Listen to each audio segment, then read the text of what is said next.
Para mí es un verdadero honor estar hoy con ustedes. Lo es porque hoy estamos conmemorando 80 años de una institución que le ha servido incansablemente a Colombia. Ese mayo de 1942, cuando el padre Félix Restrepo concibió un sueño que lo planteaba como una necesidad urgente, imperiosa en nuestra sociedad, nos permite hoy entender que los grandes procesos sociales toman tiempo, pero requieren desde el momento de su nacimiento pensar en grande.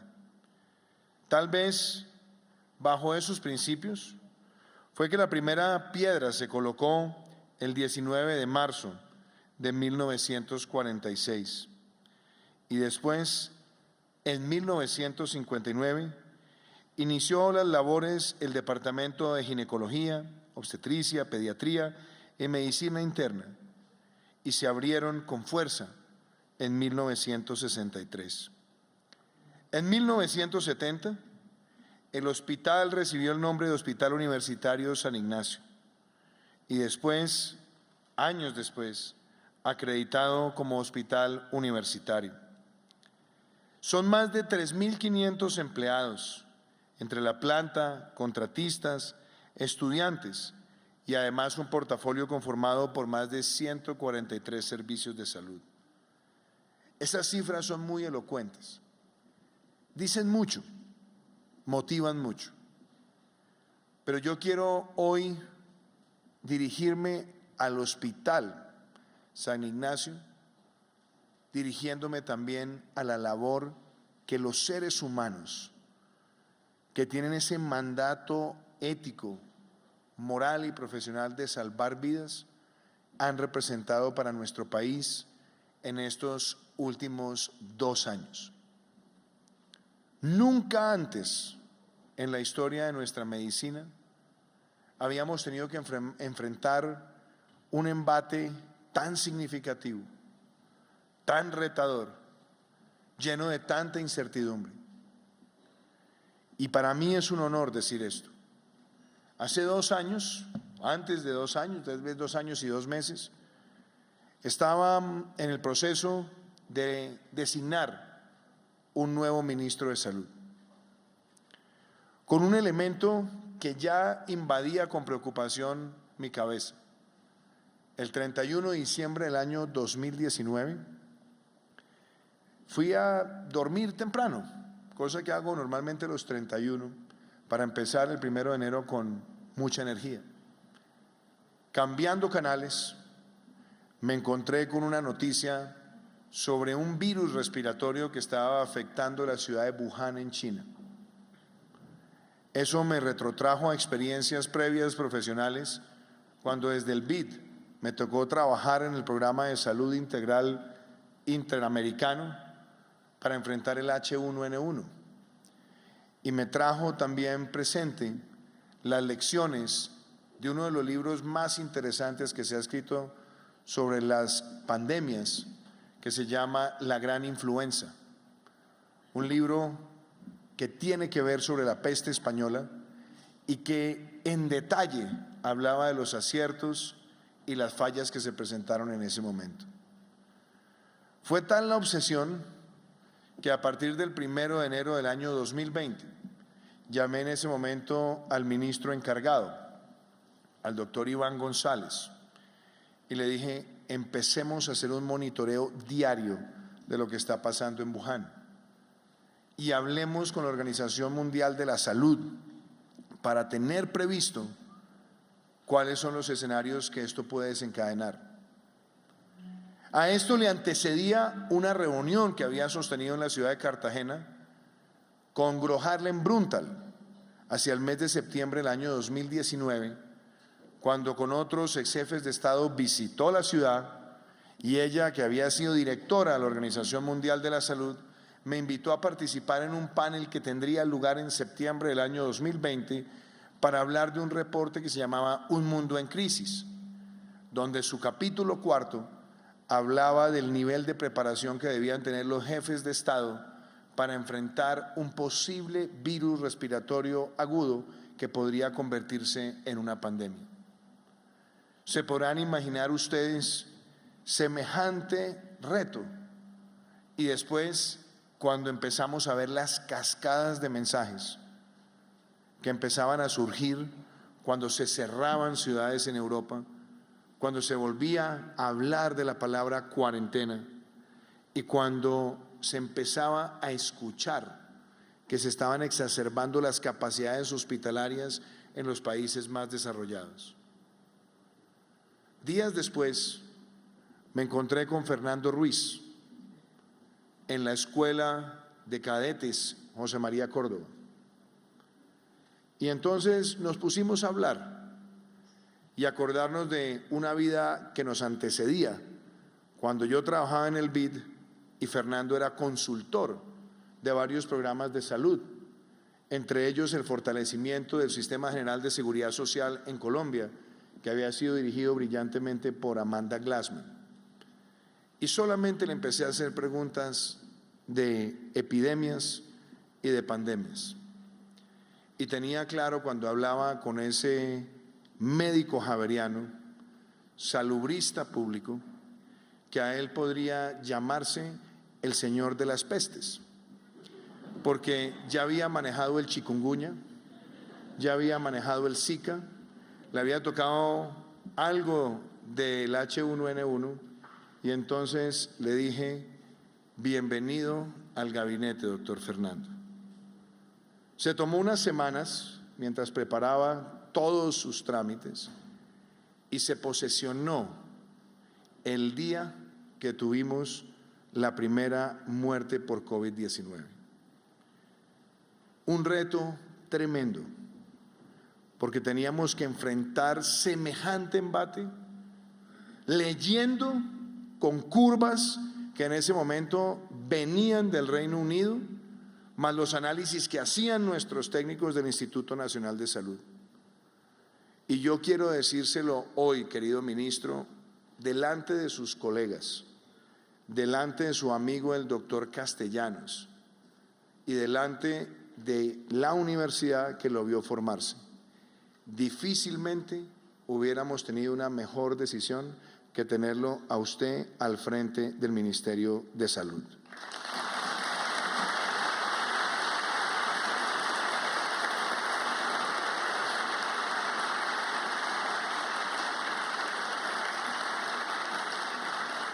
Hago este recuento porque desde ese momento empezamos a enfrentar lo que nadie se había imaginado: carencias para acceder a hisopos, a reactivos, a ventiladores, a oxígeno, a toda suerte de medicamentos. Veíamos lo impensable, que se cerraban fronteras, que se interrumpían tráficos aéreos y teníamos que convocar a todos los sectores. Y fue así como decidimos crear un comité epidemiológico rápidamente. Fue así como decidimos poner en marcha una campaña de comunicación pública permanente a partir de prevención y acción. Y fue así como terminé invitando con muchísima motivación a participar en esta estrategia al doctor Castellanos, que nos acompañó desde el primer día y lo hacía con la experiencia de ser el director del Hospital San Ignacio. Queridos amigos, logramos como país, con el apoyo de ustedes, que esta discusión para enfrentar la pandemia estuviera basado en la ciencia, no en la política, no en los colores partidistas. Logramos ponernos en la tarea titánica de duplicar las unidades de cuidado intensivo, pasando de 5.300 a más de 13.000. Logramos ampliar las capacidades de las unidades de cuidado intermedio, hacer programas de formación para poder atender cualquier capacidad de exacerbación y sobre todo frente a las eventuales dificultades de tener a todos los intensivistas, porque también tenían un alto riesgo de contagio, como se vio en otros lugares del mundo. Tuvimos que definir un plan de acción, un mecanismo de rastreo, de búsqueda activa. Tuvimos que tomar decisiones asociadas a indicadores que surgieron en este país, cuando en el mundo entero solamente se hablaba del RO. Aquí fuimos capaces de crear 10 indicadores de monitoreo de la pandemia que después fueron aplaudidos por la Organización Panamericana de la Salud. Y hoy quiero decirles a ustedes que también de la mano con cada uno de los profesionales de la medicina, de las academias, logramos poner en marcha un plan de vacunación masivo, seguro, gratuito, equitativo. Y queridos amigos, así como duplicamos las unidades de cuidado intensivo, hoy yo quiero decirles a ustedes, y siéntanse orgullosos, que mientras estamos en este encuentro, tenemos prácticamente el 70% de Colombia vacunado con doble dosis, más del 83% del país con una dosis y más de 12 millones de colombianos con dosis de refuerzo, sin alterar los programas tradicionales de vacunación, el más grande logro de la medicina en la historia de nuestro país. Y qué bueno reconocer esto en una institución como el Hospital San Ignacio, que participó activamente en el diseño de esta estrategia. Anótenlo como un triunfo institucional también del Hospital San Ignacio.